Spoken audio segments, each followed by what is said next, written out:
The wind howled like a chorus of wolves, the night Grace Morgan's world split in two.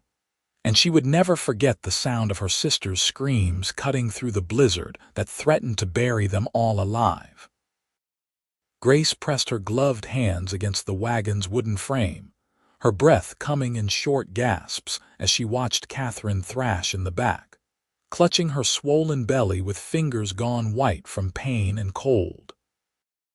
They had been traveling from Illinois to meet Catherine's husband in California, but the November storm of 1883 had descended on them somewhere in the mountains of Utah, with a fury that seemed biblical in its intensity. The wagon lurched as another gust slammed into them, and Grace knew with a terrible certainty that they would not survive the night if they stayed exposed on this mountain pass. "Catherine, hold on," Grace shouted over the wind, crawling deeper into the wagon bed where her sister lay among their scattered belongings. Catherine's face was slick with sweat despite the freezing temperature, her dark hair plastered to her forehead. She was 22 years old, just 3 years older than Grace, and this was her first child. The baby was coming too early, weeks before they had expected, forced into the world by the violence of their circumstances. "I cannot," Catherine gasped, her voice breaking. "Grace, something is wrong." "I can feel it." Grace's hands trembled as she tried to remember everything their mother had told them about childbirth, but their mother had died 2 years ago, taking that knowledge to her grave. Grace had never delivered a baby, had never even witnessed a birth. She was a seamstress, skilled with needle and thread but utterly unprepared for this moment. The wagon shook again, and Grace realized they could not stay here. They needed shelter, warmth, help. But there was nothing around them except endless white, and the skeletal shadows of pine trees bending under the weight of snow. Catherine screamed again, and Grace felt her own throat go raw with an answering cry. She pushed open the canvas flap at the back of the wagon, squinting against the assault of wind and snow. Their driver, an older man named Mr. Hutchins, who they had paid in Chicago to take them west, was slumped in his seat, his body covered in a thick layer of white. Grace's heart seized in her chest as she climbed forward, shaking his shoulder. He did not move. When she pulled him back, his eyes were open but unseeing, frozen in death. The horses were gone, either dead or fled into the storm. They were alone. Panic clawed at Grace's throat, but she forced it down. Catherine needed her. She scrambled back to her sister, grabbing blankets and piling them around Catherine's shaking body. "I am going to find help," Grace said, though she had no idea where she would find another living soul in this frozen wasteland. "Do not leave me," Catherine begged, her fingers wrapping around Grace's wrist with surprising strength. "Please, Grace, do not leave me alone." "I will not be long," Grace promised, though she knew it was likely a lie. She wrapped herself in every piece of clothing she could layer on, tied a scarf around her face, and dropped down from the wagon into snow that reached past her knees. The cold was immediate and absolute, stealing the air from her lungs. She could barely see 3 feet in front of her face, but she started walking, praying with every step that she would find something, anything. She did not know how long she walked. Time became meaningless in the white void. Her legs burned, her face went numb, and her thoughts began to scatter like the snow around her. She was going to die out here. Catherine was going to die. The baby was going to die. They had come so far, survived so much, only to perish in this God-forsaken place.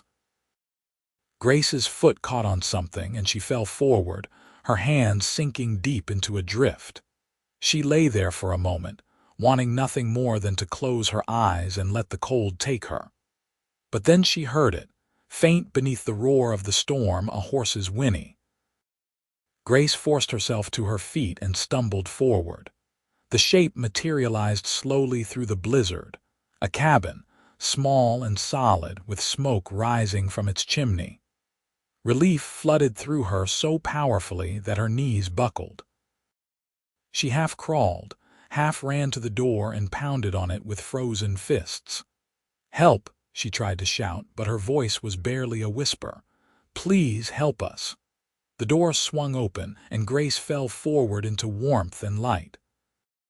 Strong hands caught her before she hit the floor, and she looked up into the face of a man with dark brown eyes and a thick beard frosted with ice. He was tall and broad-shouldered, wearing a heavy coat and wool pants tucked into boots. "What in God's name?" he said, his voice deep and rough. "Where did you come from, my sister?" Grace managed through chattering teeth. "She is having a baby, in a wagon. Please, you have to help her." The man's eyes widened and he did not hesitate. "How far? I do not know. I walked and walked. Please hurry." He grabbed a lantern and a rope, tying one end around his waist and the other around a post outside his cabin. "Can you walk?" he asked Grace. She nodded, though her legs felt like they might give out at any moment. The man took her arm and they stepped back into the storm. He moved with confidence, following Grace's tracks back through the snow, and she marveled that he could navigate in this chaos. It felt like hours, but was probably only minutes before they reached the wagon. Catherine's screams had grown weaker, and fear shot through Grace's chest. The cowboy climbed into the wagon without hesitation, his large frame filling the small space. Grace followed, watching as he assessed the situation with quick, intelligent eyes. "My name is Ethan Vance," he said, stripping off his gloves. "I have delivered calves and foals, but never a human baby. I will do my best." "Please save her," Grace whispered. Ethan's jaw tightened and he nodded. He moved Catherine gently, positioning her as comfortably as he could, and began examining her with hands that were surprisingly gentle despite their size. Grace held her sister's hand, whispering words of comfort that neither of them believed. Catherine's contractions were coming faster now, her body racked with pain that seemed beyond endurance. "The baby is coming," Ethan said, his voice steady despite the tension in his shoulders. "Catherine, you need to push when I tell you." What followed was a nightmare of blood and screaming and desperate prayers. Grace held her sister's shoulders, trying to give her something to brace against, while Ethan worked with focused intensity. The wind battered the wagon, snow seeping through gaps in the canvas, but Ethan did not falter. He talked Catherine through each contraction, his voice calm and sure, a lifeline in the chaos. "I can see the head," Ethan said.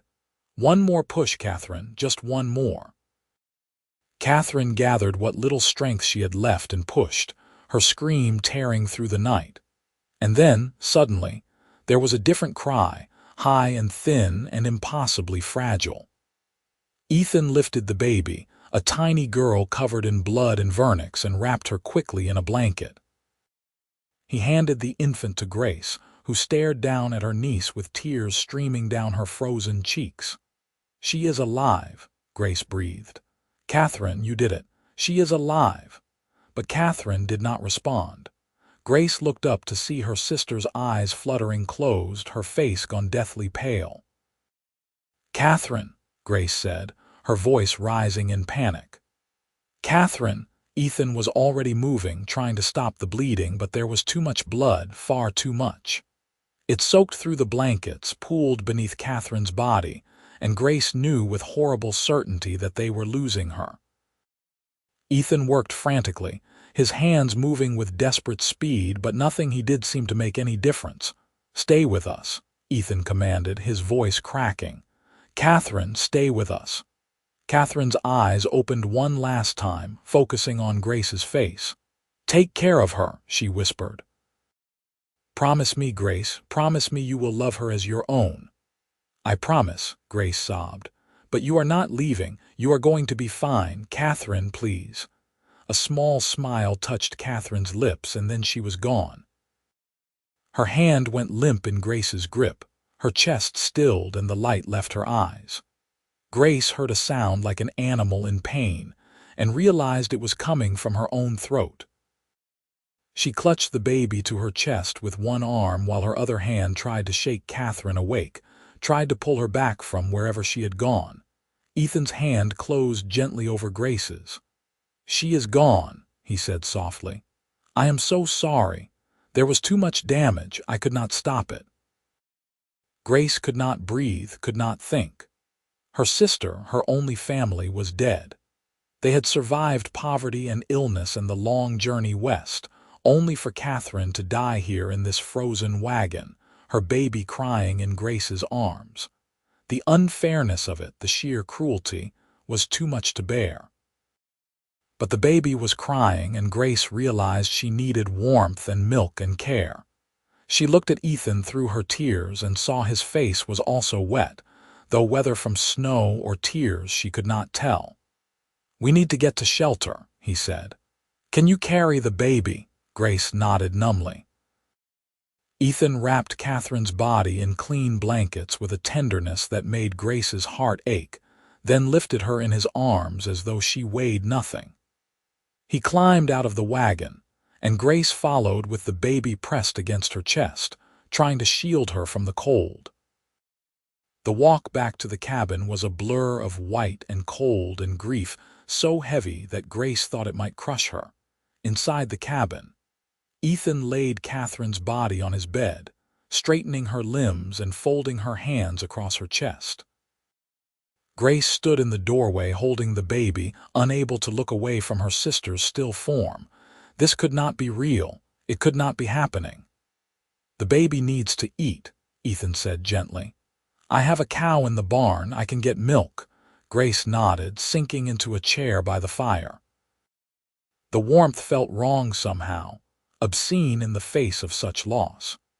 Ethan disappeared into the storm again, and Grace was left alone with the baby and Catherine's body. She looked down at her niece, this tiny scrap of humanity who had cost her mother everything. The baby had stopped crying and was looking up at Grace with unfocused eyes, her little mouth working as she searched for food. "Your mother wanted you so much," Grace whispered. "She was so excited to meet you. She talked about you every day of this journey. She had names picked out, clothes made, dreams of the life you would have. And now she is gone and you are here, and I do not know how to do this without her." The baby made a small sound, and Grace felt something crack open inside her chest. This was Catherine's daughter. This baby carried Catherine's blood, Catherine's legacy. Grace had promised to love her, to raise her, and she would keep that promise even if it killed her. Ethan returned with a jar of warm milk and a clean cloth. He showed Grace how to soak the cloth and let the baby suckle on it, and Grace marveled at his knowledge. "You said you have delivered calves," she said, her voice hoarse. "I have a small ranch about a mile from here," Ethan explained.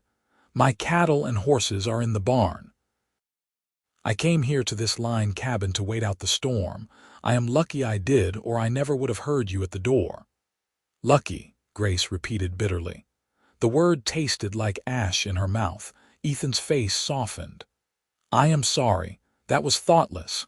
I cannot imagine what you are feeling right now." Grace looked at him properly for the first time. He appeared to be in his mid-20s, with a weathered face that spoke of long hours in the sun and wind. His eyes were kind, she realized, filled with genuine compassion. "You tried to save her," Grace said. "I saw how hard you tried." "Thank you for that." "I wish I could have done more," Ethan said, his voice heavy with regret. "No woman should die bringing life into this world." They sat in silence for a while, listening to the storm rage outside. The baby fell asleep in Grace's arms, her tiny chest rising and falling with each breath. Grace could not stop staring at her, this miraculous and terrible reminder of everything she had lost. "What is your plan?" Ethan asked eventually. "Where were you headed?" "California," Grace said. Catherine's husband, James, is working on a ranch near Sacramento. He sent for her 3 months ago after he had saved enough money for passage. We were supposed to meet him by Christmas." She paused, grief washing over her again. "Now I have to tell him his wife is dead and his daughter is alive, and I have no idea how I am going to make it to California on my own." "The storm should pass by morning," Ethan said. "When it does, I will take you into Ogden. It is about 20 miles from here. You can send a telegram to your brother-in-law from there." Grace nodded, though the thought of facing tomorrow, of continuing to exist in a world without Catherine, seemed impossible. "What about my sister? We need to bury her." Ethan looked toward the window where snow was piling up against the glass. "The ground is frozen solid. We will not be able to dig until spring. But there is a cemetery in Ogden. We can take her there, have her buried properly." The idea of waiting months to lay Catherine to rest made Grace's stomach turn, but she knew Ethan was right. "She deserves a proper burial," Grace said. "With a marker and prayers. She deserves to be remembered." "She will be," Ethan promised. "I will make sure of it." The night stretched on endlessly. Grace dozed in the chair, the baby cradled against her chest, while Ethan kept the fire burning and checked on them periodically. When Grace woke in the gray light of dawn, the wind had finally stopped. The silence was eerie after hours of howling, and Grace felt disoriented, as though she had woken in a different world. Ethan was already up, heating more milk for the baby. "The storm has passed," he said. "I will prepare my wagon and we can leave within the hour." Grace fed the baby slowly, still getting used to the process. Her niece ate hungrily, and Grace felt a fierce surge of protectiveness. This child depended on her now, completely and utterly. Grace could not fall apart, could not give in to the grief that threatened to drown her. She had to be strong. Ethan wrapped Catherine's body in canvas and loaded it carefully into the back of his wagon, along with what belongings Grace and Catherine had brought from Illinois. The destroyed wagon they left behind, buried under snow. Grace climbed onto the seat beside Ethan, the baby bundled in her arms, and they began the long journey to Ogden. The landscape was transformed by the blizzard, everything covered in deep drifts of pristine white. It was beautiful in a terrible way, and Grace hated it. This snow had killed Mr. Hutchins, had trapped them in the mountains, had stolen Catherine's life. She would never see snow again without thinking of this night.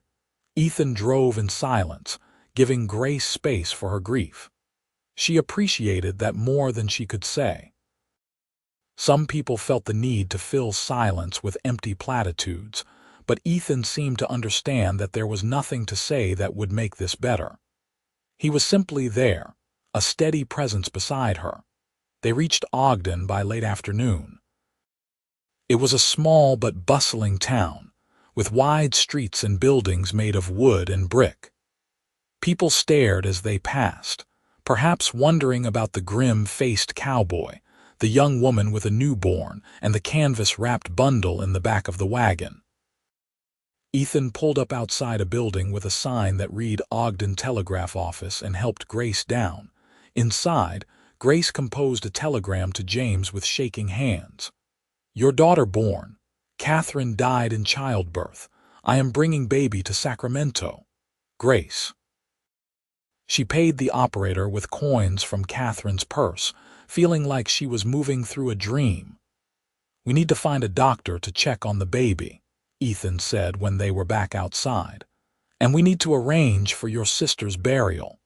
Grace let him guide her through the necessary steps. The doctor, an elderly man with kind eyes, examined the baby and pronounced her healthy despite her traumatic entrance into the world. He gave Grace instructions on feeding and care, and recommended she stay in town for at least a few days to make sure the baby remained stable. Ethan paid for a room at the boarding house, waving off Grace's protests. "You have enough to worry about," he said. "Let me help." The undertaker was less pleasant, looking at Catherine's body with clinical detachment as he quoted prices for coffins and burial plots. Grace felt bile rise in her throat as she listened to him describe her sister like she was just another piece of merchandise. Ethan must have seen something in her face because he stepped forward and took over the negotiations, his voice hard as he insisted on the best of everything. They buried Catherine 2 days later, on a cold, clear morning that seemed to mock their sorrow with its bright sun and blue sky. The ground was not frozen in the valley as it had been in the mountains, and the grave was dug deep. Grace stood at the graveside holding the baby, unable to cry anymore. She had wept herself dry over the past 2 days, and now she just felt hollow. Ethan stood beside her, his head bowed, and when the minister asked if anyone wanted to speak, he stepped forward. "I did not know Catherine Morgan," he said, his voice carrying across the small cemetery. "But I was there when she gave her life to bring her daughter into this world.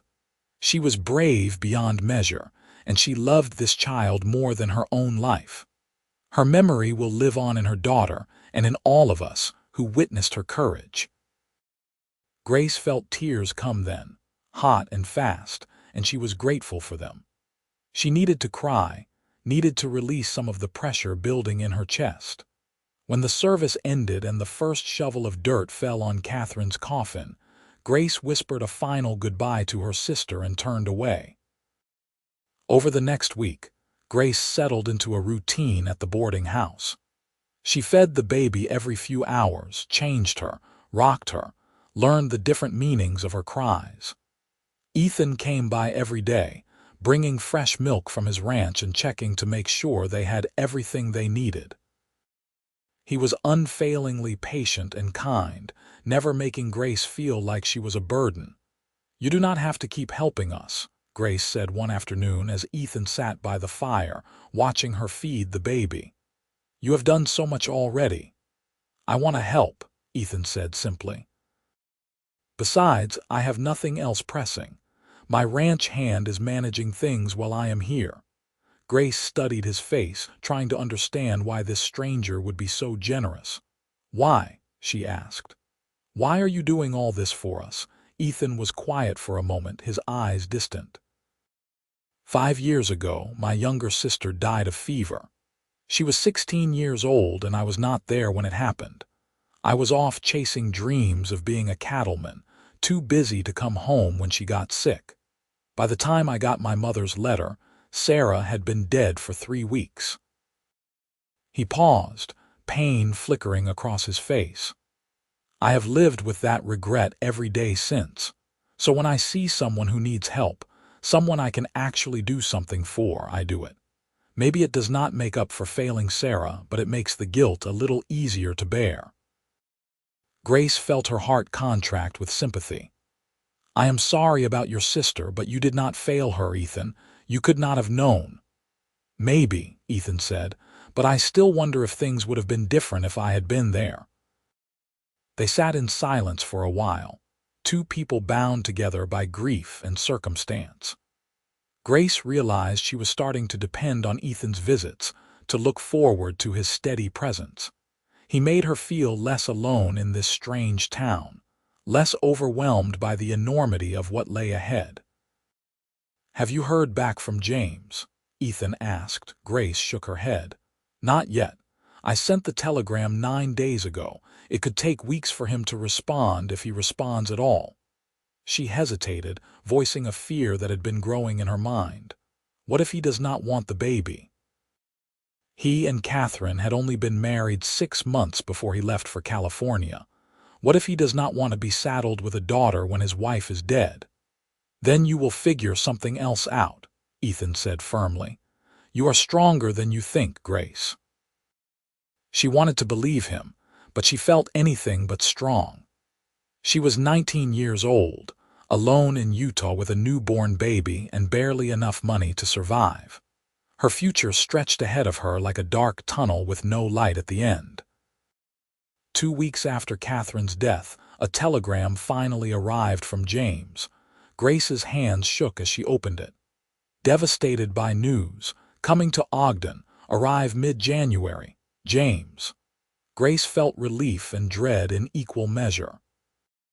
James was coming, which meant she would not have to make the journey to California alone. But it also meant facing him, telling him in person how his wife had died. Grace had never met James, had only seen a photograph Catherine kept in her locket. He had seemed handsome and kind in the picture, but pictures could lie. "That gives us about a month," Ethan said when she showed him the telegram. "The baby will be stronger by then." "Us," Grace repeated. Ethan looked slightly embarrassed. "I mean you and the baby." "Unless you want me to stay until James arrives, I do not mind." Grace realized she very much wanted him to stay. "If you are willing, I would appreciate it. I still do not know what I am doing with her." "You are doing fine," Ethan assured her. "She is healthy and growing, that is all that matters." As the days passed and Christmas approached, Grace found herself spending more and more time with Ethan. He moved from the boarding house to a small room above the general store to save money, but he was still a constant presence in Grace's life. They took walks together when the weather permitted, the baby bundled against Grace's chest in a sling Ethan had fashioned from an old blanket. They ate meals together in the boarding house dining room, talking about their pasts and their dreams for the future. Grace learned that Ethan was 26 years old, that he had bought his ranch 3 years ago with money saved from years of working as a cowhand. He loved the land, loved the work, but he was lonely. He had been engaged once, to a girl named Mary who decided ranch life was not for her and married a banker instead. Ethan had not courted anyone since, throwing himself into building his ranch and trying to forget the sting of rejection. "You still love her?" Grace asked one evening as they sat in the boarding house parlor. The baby was asleep in a basket beside them, making small, snuffling sounds. "No," Ethan said without hesitation. "I thought I did, but I think I just loved the idea of her. She wanted a life I could not give her, and that is fine. She made the right choice for herself." "Do you want to marry someday?" Grace asked, then immediately felt embarrassed. "I am sorry, that is too personal." "It is fine," Ethan said, smiling slightly. "And yes, I do. I want a wife and children, a family to share my life with. I just have not found the right person yet." Grace felt something flutter in her chest, a feeling she could not quite name. She had been so consumed by grief and responsibility that she had not allowed herself to think about her own future beyond getting through each day. But now, looking at Ethan's honest face in the firelight, she found herself wondering what it would be like to have someone like him by her side permanently. She pushed the thought away. It was too soon, too complicated. She was still mourning Catherine, still figuring out how to care for a baby. She could not afford to develop feelings for anyone, especially not the man who had done so much to help her. But as Christmas drew closer, Grace found it increasingly difficult to ignore the way her heart beat faster when Ethan walked into a room, the way she found excuses to touch his hand or stand close to him. She caught him looking at her sometimes with an expression she could not read, and she wondered if he felt it too. This strange connection growing between them.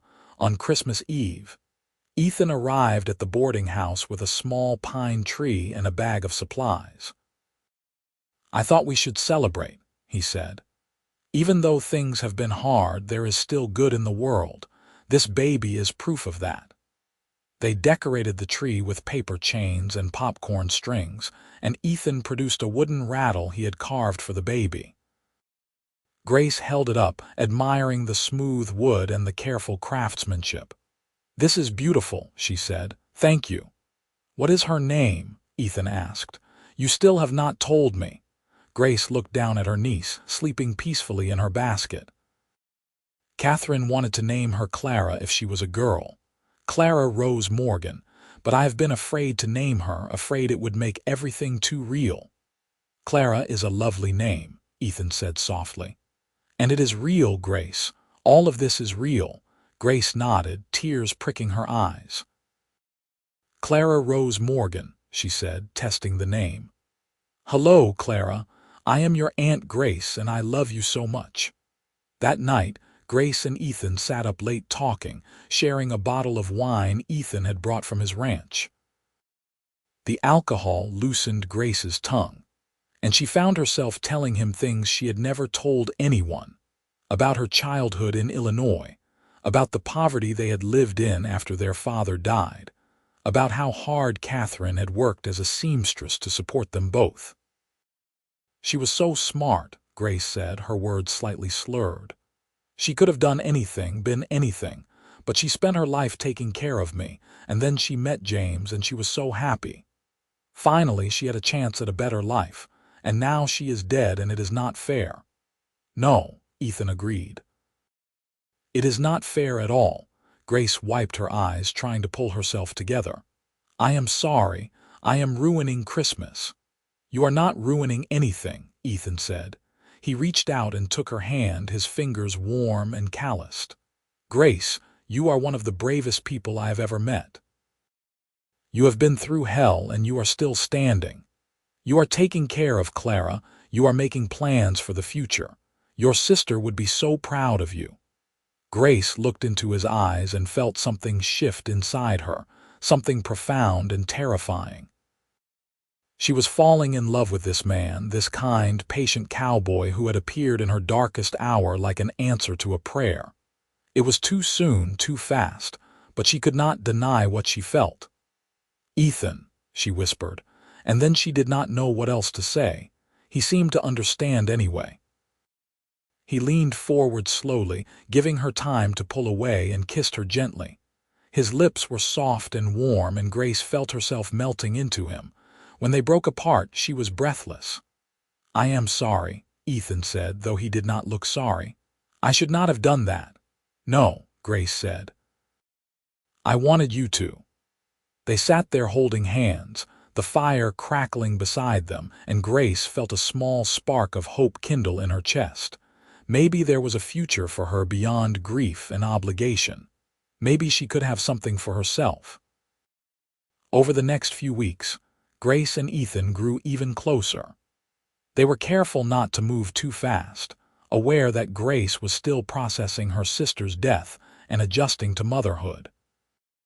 But they held hands when they walked, and they kissed goodnight, and Grace found herself imagining a life with Ethan on his ranch, raising Clara together.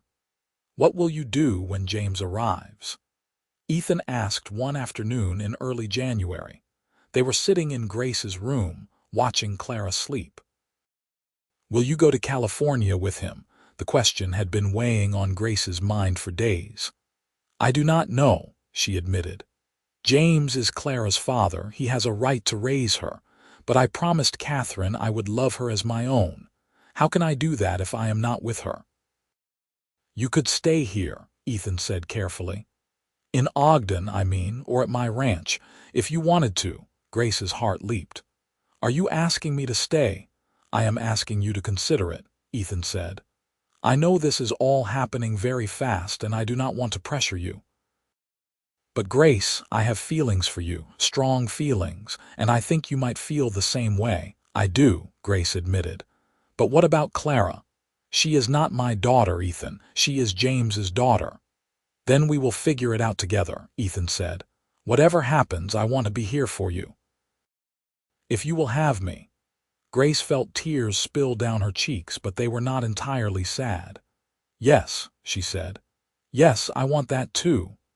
They kissed then, deeper and more passionate than before, and Grace felt like she was finally coming back to life after weeks of numbness. She had thought she would never feel happiness again, but here it was, fragile and tentative but undeniably real. When James arrived in mid-January, Grace's stomach was in knots. She stood on the platform of the train station with Clara in her arms and Ethan at her side, watching as passengers disembarked. A tall man with sandy hair and tired eyes stepped down from the train, looking around uncertainly. Grace recognized him from the photograph. "James," she called out. He turned and walked toward her, his eyes immediately going to the baby in her arms. "Is that her?" he asked, his voice choked with emotion. "Is that Clara?" "Yes," Grace said. "This is your daughter." James stared at Clara for a long moment, tears streaming down his face. Then he looked at Grace. "Tell me about Catherine. Tell me everything." They went to a nearby restaurant, and Grace told James the whole story, from the blizzard to the birth to Catherine's last words. James wept openly, his grief raw and consuming. Grace cried with him, and even Ethan had tears in his eyes. When Grace was finished, James sat in silence for a long time, staring at his daughter. "She was the best thing that ever happened to me," James said finally. "I should never have left her. I should have waited, brought her to California safely. This is my fault." "No," Grace said firmly. "This is not anyone's fault. It was just a terrible tragedy." James shook his head, but he did not argue. He reached out tentatively and touched Clara's hand. The baby wrapped her tiny fingers around his thumb, and James sobbed. "She looks like Catherine," he said. "She does," Grace agreed. Over the next few days, James spent time getting to know his daughter. Grace showed him how to feed Clara, how to change her, how to soothe her when she cried. He was awkward at first, clearly overwhelmed, but he was trying. Grace could see the love in his eyes when he looked at Clara, but she could also see the fear. On the third day of James's visit, he asked to speak with Grace alone. They walked to the cemetery where Catherine was buried, leaving Ethan to watch Clara at the boarding house. "I cannot do this," James said when they stood at Catherine's grave. "I cannot raise a child on my own. I am working 12-hour days on the ranch, living in a bunkhouse with 10 other men. There is no place for a baby in that life." Grace's heart sank. "What are you saying?" "I am saying I want you to keep her," James said. "I can see how much you love her, how good you are with her. And that man, Ethan, he clearly cares about both of you. She would have a better life with you than she would with me." Grace felt torn in two. Part of her was elated at the thought of keeping Clara, of raising her with Ethan. But another part felt guilty, like she was stealing Catherine's daughter. "Are you sure?" she asked. "James, this is not a decision to make lightly." "I am sure," James said. "I will send money when I can to help with her expenses. And maybe someday, when I have a better situation, I can be part of her life. But right now, the best thing I can do for my daughter is make sure she is with someone who can give her the care she needs." Grace nodded slowly. "I will love her and protect her with my whole heart. I promise you that." "I know you will," James said. He pulled an envelope from his pocket and handed it to Grace. "This is everything I have saved. It is not much, but it will help." Grace tried to refuse, but James insisted. They stood at Catherine's grave a while longer, both of them saying silent goodbyes, and then they walked back to town together. James left Ogden the next morning, kissing Clara's forehead one last time before boarding the train. Grace watched him go, feeling sad for him but also relieved. Clara was hers now, hers and Ethan's if he still wanted them. She found Ethan at the general store buying supplies. "James left," she said. "He wants me to keep Clara." Ethan's face broke into a huge smile. "That is wonderful news." Then his expression turned serious. "What do you want, Grace?" "What do you want your life to look like?" Grace took a deep breath. "I want to stay in Utah. I want to raise Clara somewhere she can have fresh air and open spaces. I want to be with someone who is kind and patient and good." She paused, gathering her courage. "I want to be with you, Ethan. If you will have us." Ethan pulled her into his arms, kissing her soundly. "I will have you," he said.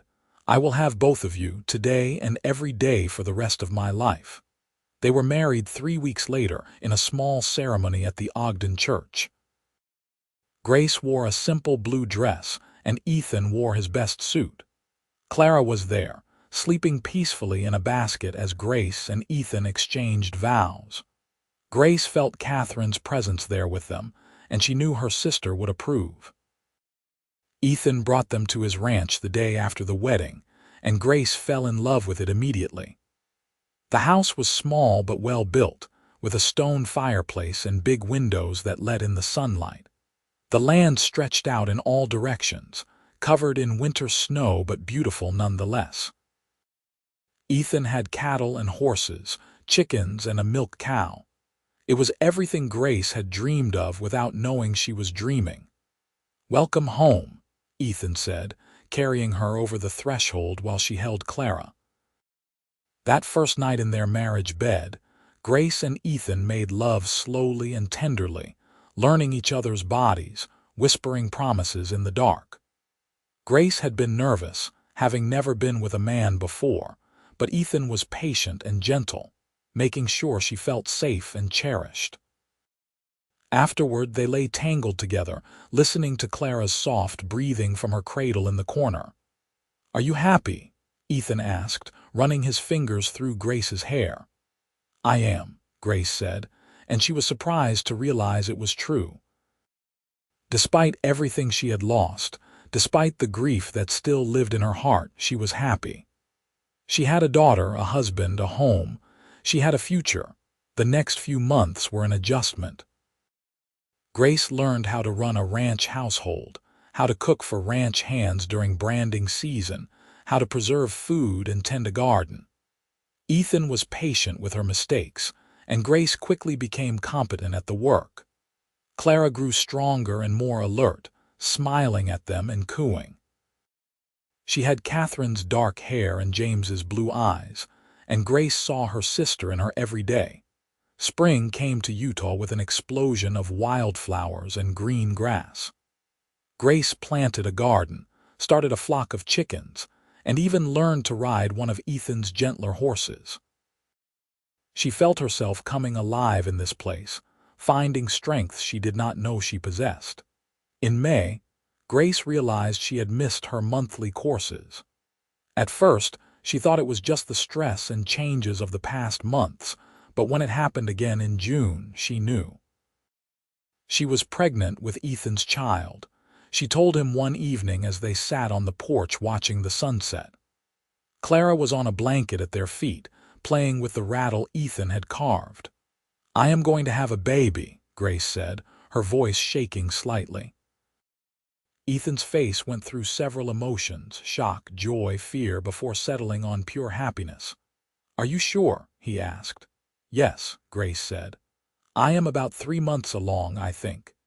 Ethan pulled her into his arms, laughing and crying at the same time. "This is wonderful. This is the best news." Then he pulled back, concern in his eyes. "Are you scared, after what happened to Catherine?"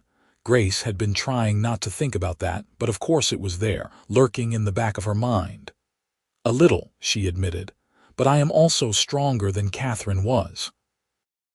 And I have you and a doctor nearby. It will be different." "It will be different," Ethan promised. "I will make sure of it." As Grace's pregnancy progressed, Ethan became increasingly protective. He would not let her lift anything heavy, insisted she rest every afternoon, and fussed over her constantly. Grace found it both annoying and endearing. Clara was learning to crawl, getting into everything, and Grace loved watching Ethan chase after her, his big hands so gentle as he redirected her away from danger. In November, exactly 1 year after Catherine's death, Grace went into labor. Ethan had arranged for the doctor to be there, and for a midwife from town to assist. Grace was terrified, memories of Catherine's screams echoing in her mind, but she forced herself to stay calm. The labor was long and painful, but it was nothing like Catherine's. Grace's body knew what to do, and when her son finally slipped into the world with a lusty cry, Grace wept with relief. Ethan held her as the midwife cleaned and wrapped the baby, and when she placed him in Grace's arms, Grace felt her heart expand in a way she had not thought possible. "He is perfect," Ethan whispered, his voice thick with emotion. "You are perfect." They named him Emmett, after Ethan's father who had died when Ethan was young. Emmett Vance was a healthy, hungry baby who rarely slept and always wanted to be held. Clara was fascinated by her little brother, always trying to touch him and bring him her toys. Grace was exhausted but happier than she had ever been. As winter settled over the ranch again, Grace thought about how much had changed in a year. She had lost her sister, gained a daughter, found a husband, and brought a son into the world. She had survived more heartbreak than she had thought possible, but she had also found more joy than she had ever imagined. One evening in December, as snow fell softly outside and the fire crackled in the hearth, Grace sat with Clara on one side and Emmett nursing on the other. Ethan was in his chair, reading from the newspaper, and Grace felt such profound contentment that it brought tears to her eyes. "What is wrong?" Ethan asked, noticing her tears. "Nothing," Grace said. "I was just thinking about Catherine, wishing she could see this, see how happy we are." Ethan set down the newspaper and came to sit beside her. "I think she can see," he said, "and I think she is glad you found a good life." "That is what she wanted for you," Grace nodded, leaning into his warmth. "I miss her every day, but I am grateful too for everything that came after. For you, for Clara, for Emmett, for this life we are building together." "I am grateful too," Ethan said, kissing her temple. "You and these children are the best things that ever happened to me." The years passed in a rhythm of seasons and growth. Clara grew into a bright, curious child who loved helping Ethan with the horses. Emmett was more serious, preferring books to outdoor work, but Ethan loved both children equally and never made Emmett feel less for his quieter nature. Grace had two more children, a daughter named Catherine in honor of her sister, and another son they called Thomas. The ranch prospered, and Ethan was able to buy more land and cattle. When Clara was 10 years old, Grace sat her down and told her the truth about her birth mother. Clara listened solemnly as Grace described Catherine, her love for Clara, her bravery, her sacrifice. When Grace finished, Clara was crying. "You wish she had lived instead of me?" Clara asked in a small voice. "Oh no," Grace said, pulling Clara into her arms. "Never think that. Your mother wanted you more than anything in the world. She loved you so much that she gave her life to bring you into it, and I love you just as much. You are my daughter in every way that matters." "But I am not really your daughter," Clara said. "Not like Catherine and Emmett and Thomas." "You are really my daughter," Grace said firmly. "Blood does not make a family, Clara. Love makes a family, and I have loved you from the moment I first held you in that wagon." Clara hugged Grace tightly, and Grace felt her own mother's heart swell. She had never differentiated between Clara and her biological children, had never let Clara feel like she was anything less. And she never would. James kept his promise and sent money twice a year, though he never visited. Grace sent him letters and photographs, keeping him updated on Clara's growth and accomplishments. He wrote back occasionally, brief notes that expressed pride and gratitude. Grace knew he lived with regret, but she also knew he had made the right choice. Clara was flourishing on the ranch, surrounded by love and open sky. When Grace was 32 years old, she found herself pregnant again. She and Ethan had thought they were done having children, but they welcomed this surprise with joy. Their youngest daughter, Rose, was born in the spring of 1896, a gentle soul who loved flowers and singing. The ranch was always busy, always full of life and noise and love. Ethan expanded the house, adding more bedrooms and a proper parlor. They hired ranch hands during busy seasons, and Grace gained a reputation as an excellent cook, who always had a pot of stew and fresh bread ready for anyone who needed it. Clara grew into a beautiful young woman who inherited both Catherine's grace and James's work ethic. When she was 18, she fell in love with a neighboring rancher's son, a kind young man named David who treated her like a queen. Grace gave them her blessing, and they married in a ceremony that reminded Grace of her own wedding all those years ago. At Clara's wedding, Grace stood beside Ethan and watched their daughter dance with her new husband. "Catherine would be so proud," Grace whispered. "She would be proud of you," Ethan said, "for the life you gave Clara, for the woman she became." Grace leaned against her husband, feeling the solid warmth of him. They had been married for almost 20 years, had raised 5 children together, had weathered droughts and hard winters and sick cattle. Their love had only deepened with time, becoming something rich and abiding. Emmett went to university in Salt Lake City, studying to be a teacher. Catherine followed her namesake's path and became a skilled seamstress, making dresses that were sought after throughout the county. Thomas took over running the ranch when Ethan's back started giving him trouble in his 50s. And Rose married a traveling minister and moved to Oregon, though she wrote faithfully every week. When Grace was 50 years old, she and Ethan took a trip to the mountains where they had first met. They stood in the place where the line cabin had been, long since collapsed and reclaimed by the forest. Grace thought about that terrifying night, the howling wind, Catherine's screams, the feeling that her world was ending. "I think about her all the time," Grace said, "even after all these years. I wonder what her life would have been like if she had survived." "She lives on in Clara," Ethan said. "And in you. You carry her with you, Grace. You always have." Grace nodded, tears slipping down her weathered cheeks. "I am glad you were there that night. I do not know what I would have done without you." "I am glad, too," Ethan said, pulling her close. "That night brought me you, and you gave me a life beyond anything I ever imagined." They stood there a long time, two people who had found each other in the worst of circumstances, and built something beautiful from the ashes of tragedy. Grace thought about all the moments that had led to this one, the pain and the joy, the losses and the gains. Life was complicated and messy and often unfair, but it was also full of unexpected grace. As they rode back to the ranch, Grace felt at peace. She had kept her promise to Catherine, had loved Clara as her own and given her a good life. She had found love with Ethan, had built a family and a home. The grief of losing Catherine would never fully leave her, but it had transformed over the years into something softer, a bittersweet remembrance rather than sharp agony.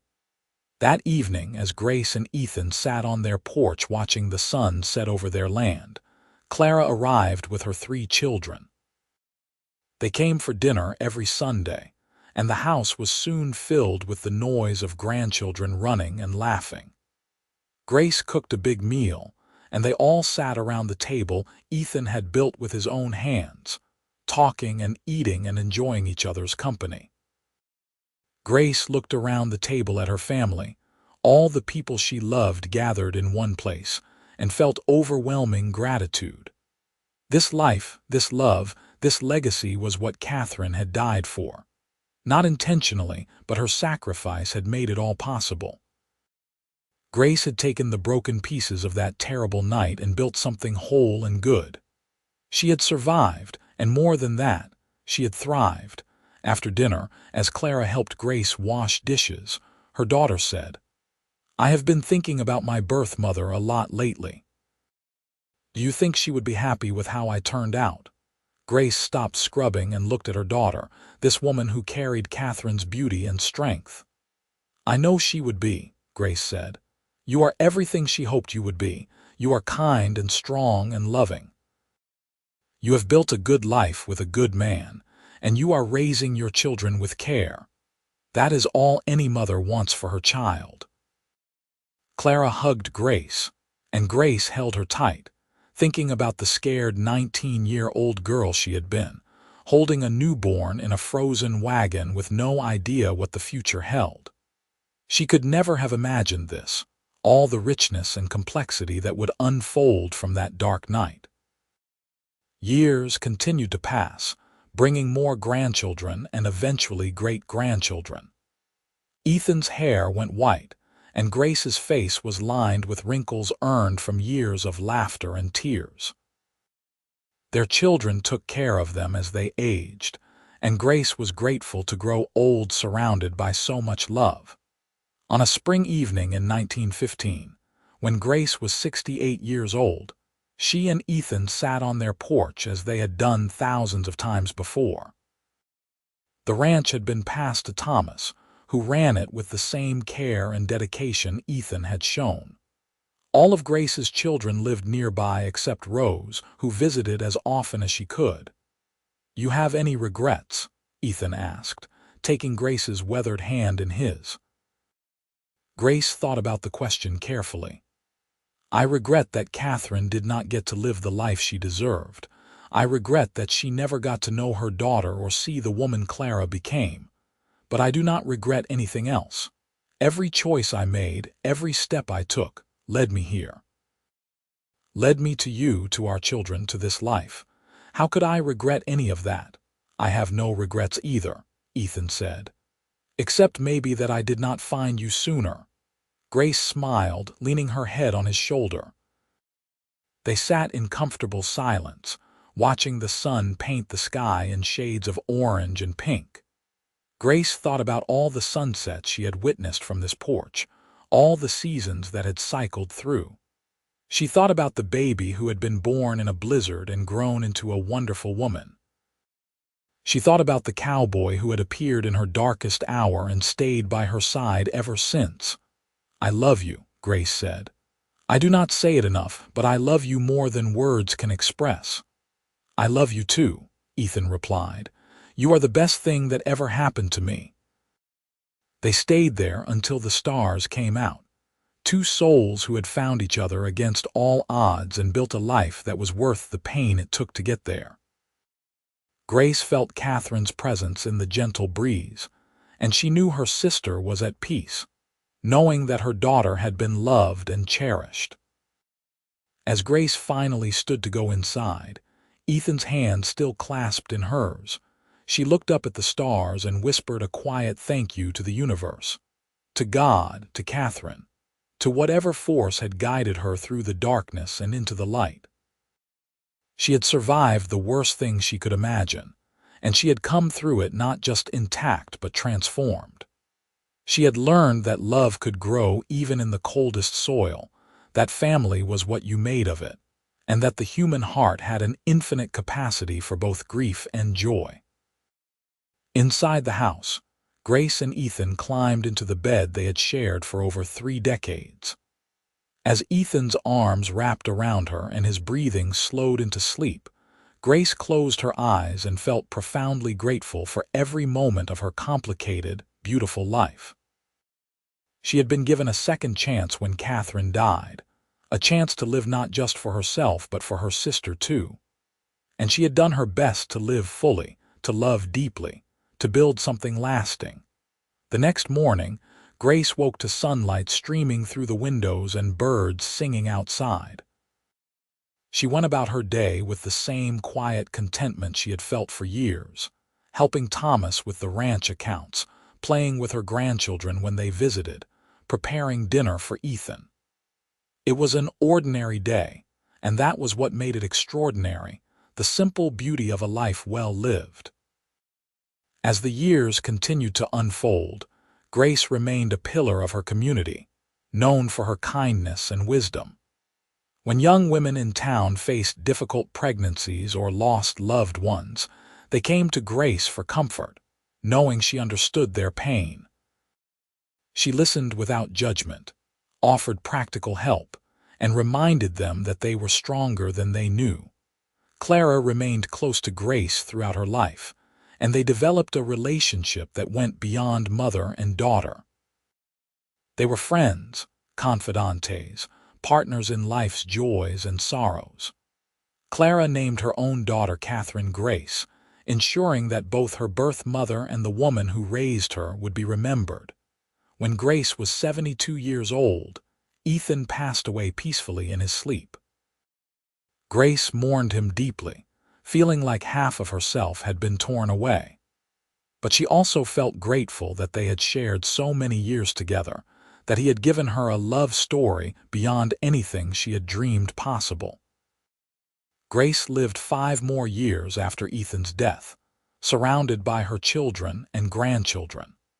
She spent her days working in her garden, reading and telling stories about the old days to anyone who would listen. She talked about Catherine often, keeping her sister's memory alive for the generations who had never known her. When Grace died at 77, she was laid to rest beside Ethan, and not far from Catherine's grave. Her funeral was attended by more than 100 people, all of whom had been touched by her kindness and strength. Clara gave the eulogy, speaking about the woman who had saved her life and shaped her into who she became. "My mother, Grace Vance, was the bravest person I ever knew," Clara said, her voice strong despite her tears. "She survived unimaginable tragedy and turned it into something beautiful. She loved me when she did not have to, raised me as her own, and gave me a life full of joy and purpose. She taught me that family is not just about blood, but about choice and commitment and love. She showed me that even in our darkest moments, there is hope for a better tomorrow." As Grace's children and grandchildren stood around her grave, they felt her presence still, a warm and comforting spirit that would live on through them. The story of the blizzard, the cowboy, and the baby born in tragedy had become family legend, passed down through generations as a reminder that love could bloom even in the hardest soil. Years later, when Clara was an old woman herself, she would sit on her own porch and tell her great-grandchildren about the night she was born, about the brave mother who died bringing her into the world, and about the aunt who became her mother and gave her everything. She told them about Ethan, the gentle cowboy who helped deliver her and who loved Grace with his whole heart. She told them that their family was built on sacrifice and love, on promises kept and second chances taken. And she told them that life was unpredictable and often unfair, but that they had the power to choose how they responded to what life brought them. They could let tragedy destroy them, or they could use it as fuel to build something beautiful. Grace had chosen beauty, and that choice had echoed through the decades, shaping the lives of everyone who came after her. The ranch that Ethan built still stood, now run by Clara's grandson. The house had been expanded and modernized, but the original structure remained, a testament to the love and work that had gone into creating it. Visitors could still see Catherine's grave in the Ogden Cemetery, marked with a beautiful headstone that Ethan and Grace had commissioned. The inscription read, "Catherine Morgan, beloved sister, devoted mother. Her sacrifice brought life and love into the world." And beside her, separated by 50 years of life, were 2 more graves, Ethan Vance and Grace Morgan Vance, together in death as they had been in life. Their shared headstone bore words that Clara had chosen. Love found in the storm, lasting beyond all seasons. The story of Grace and Ethan became a cherished part of family history, told and retold until it took on an almost mythical quality. But at its heart, it was simply a story about 2 people who found each other when they needed each other most, who built a life from pieces of tragedy, and who proved that love could indeed conquer all. In the end, Grace's legacy was not just the children she raised or the ranch she helped build, but the lesson she taught simply by living her life with courage and grace. She showed that it was possible to hold grief and joy simultaneously, to honor the past while embracing the future, to love deeply even after devastating loss. The blizzard that had taken Catherine's life had also brought Grace to Ethan, setting in motion a love story that would span decades and touch countless lives. From that terrible night in the mountains had come 5 children, dozens of grandchildren, and generations of family who would never have existed without Catherine's sacrifice and Grace's strength. It was a reminder that even in our darkest moments, seeds are being planted for future joy. That the worst day of our lives can also be the beginning of something beautiful. That love, in all its forms, has the power to transform tragedy into triumph. And somewhere beyond the veil of mortality, Grace and Catherine were together again, watching over the family they had created through their combined sacrifice and strength, satisfied that their story had not ended in that frozen wagon, but had instead become the beginning of something far greater than either of them could have imagined.